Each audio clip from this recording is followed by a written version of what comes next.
गोरी है कि नहीं है, स्मार्ट है कि नहीं है, फीचर्स कैसे हैं, और केवल फीचर्स को देख करके क्या कर लेते हैं, यार इसी से शादी कर दी है, भगा ले जाते हैं, भाग जाते हैं।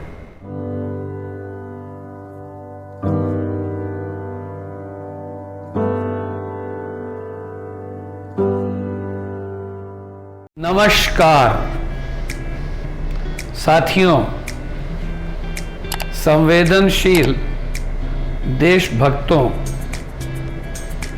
दूरदर्शिता जीवन के लिए कितनी उपयोगी होती है, उतनी ही नुकसानकर होती है संकीर्णता, अल्प दृष्टि। In other words, we can say there are many disadvantages of short-sightedness.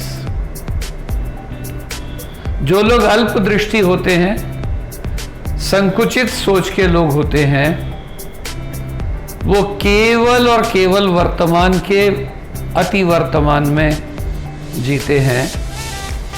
ना उन्हें भविष्य का चिंतन होता है और ना उपलब्धियों का।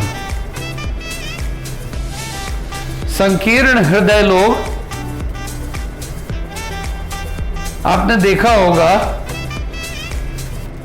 कि उनके लिए गोल्स हॉकी में, फुटबॉल में स्कोर करना कितना आसान होता है, और फिर भी वो गेम लूज कर जाते हैं। ठीक इसी तरह से युद्ध में संघर्ष होते रहते हैं, होते रहें, जीत हार होती है, होती रहे। जैसे हम स्कोर करते हैं, जैसे हम बैटल्स विन करते हैं, गेम लूज करते हैं और कैंपेन लॉस कर लेते हैं। उदाहरणार्थ,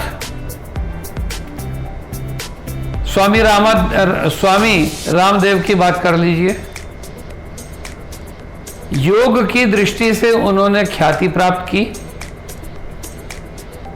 लेकिन जब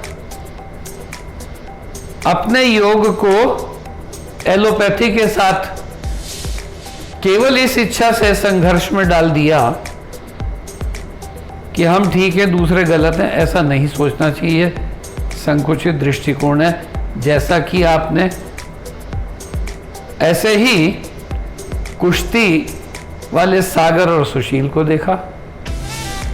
तो दोस्तों, केवल विजयी होना, केवल नंबर लेना, किसी विद्यार्थी के मैथ्स में 100 है और हिंदी में 10 है, फिजिक्स में 90 है और इंग्लिश में 20 है, केमिस्ट्री में 80 है और एसएसटी में 30 है, तो टोटल एवरेज हुआ 55%। तो वो बैलेंस नहीं कहलाएगा। इम्बैलेंस थॉट उन सनकी लोगों का होता है जो केवल और केवल अपने सीमित क्षेत्र में सीमित बुद्धि से विवेक का प्रयोग किए बिना जुनून में आकर पैसे के लिए अपने भाग्य को ताक पर रख देते हैं, दांव पर लगा देते हैं। बुद्धिमान से विवेकशील व्यक्ति अधिक अच्छा होता है। क्यों? कि वो क्लियर हेड होता है, वाइज जज होता है और वार्म हार्टेड होता है, जबकि बुद्धिमान केवल और केवल मन से सुनकर अपने हित में बात सोचता है। जो लोग भी संकीर्ण हृदय, छोटी दृष्टि, अल्प दृष्टिकोण रखने वाले होते हैं, वो लोग जीवन का कोई भी क्षेत्र क्यों ना हो, उसमें एक्सेसिव क्लैरिटी देखते हैं। एक्सेसिव क्लैरिटी क्या होती है? कि मुझे बस महारत हासिल होनी चाहिए, जैसे fame is the last infirmity of a noble man. Modi ji ने विश्वव्यापी होने के लिए ट्रंप को बुलाया, ममता दीदी बंगाल में चिल्लाया, तो एक्सेसिव क्लैरिटी से आपको पता चला कि उन्होंने अपनी छवि खोई, विश्वास खोया। इसलिए अति का भला न बोलना, अति की भली न चुप, अति का भला न बरसना, अति की भली न दुख। यही बात ममता दीदी ने जो है, जब मोदी का विजिट बंगाल और उड़ीसा में हुआ तो इग्नोर करने से उनका भी तो ईगो आया, ये शॉर्ट साइटेडनेस है। अगर हम चाहते हैं कि ट्रू पर्सपेक्टिव में, इन ट्रू सेंस, हम किसी वाइज कंक्लूजन पर पहुंचे, तो हमें बैलेंस लूज नहीं करना चाहिए। आमतौर से हम लोग एक चीज गेन करते हैं और दूसरी चीज खो देते हैं। ये सभी क्षेत्रों में देखने को मिलता है। जैसे विद्यार्थी जब सन की झक्की हो जाता है कि मुझे तो 100% मार्क्स मैथ्स में लाने, तो उसके सारे बाकी फील्ड तो सफर कर जाते हैं। जब वो ये मान लेता है कि मुझे मेडल मिलना ही चाहिए, मुझे स्कॉलरशिप मिलनी ही चाहिए, तो उसका खेलना कूदना बंद हो जाता है, आंखों पे चश्मा लग जाता है। सर्वांगीण विकास तो नहीं हो रहा ना। साधु रामदेव हो, राम रहीम हो या आसाराम हो, ये भूल गए किस चीज को, कि भविष्य भी कुछ है भाई, सभी कुछ आज ही लूट लो, ग्रेटर टुमारो की बात को कल देखी जाएगी। ये गलत सिद्धांत है।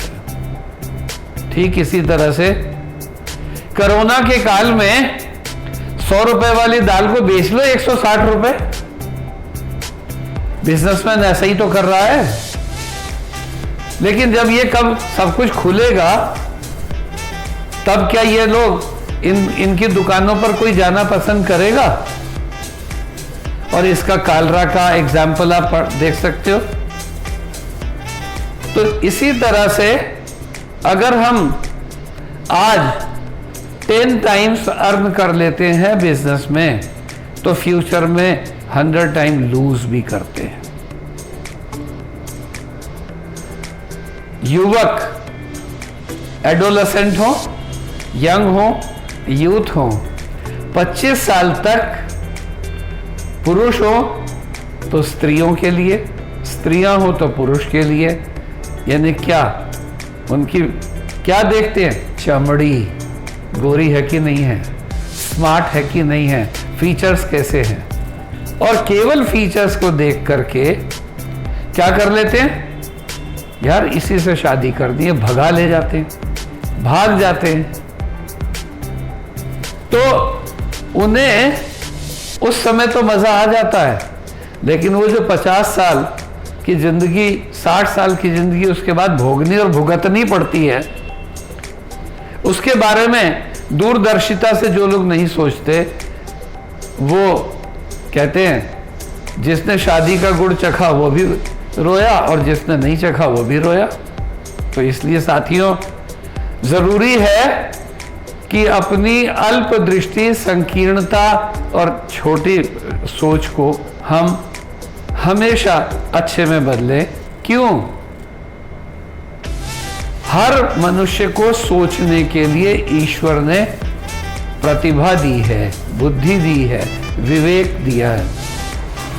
और जब तक हम अपने विवेक का सही प्रयोग नहीं करते, तो अंततः हमें ठोकर खानी ही पड़ती है और दलदल में फंसना ही पड़ता है। मित्रों, इसलिए जरूरी है कि ये तो है ही कि हर वर्तमान का भविष्य, हर अतीत का वर्तमान है, जिससे बचा नहीं जा सकता। और अगर हमने जो 5 साल बाद करना था वो आज ही एंजॉय कर लिए, जैसे सेक्स, तो हम आज ही हमारी इम्यूनिटी इतनी खराब हो जाएगी कि आने वाले वक्त में हम एंजॉय नहीं कर पाएंगे और हमें वो झेलना पड़ेगा जो आज हमने भोगा है। Thank you.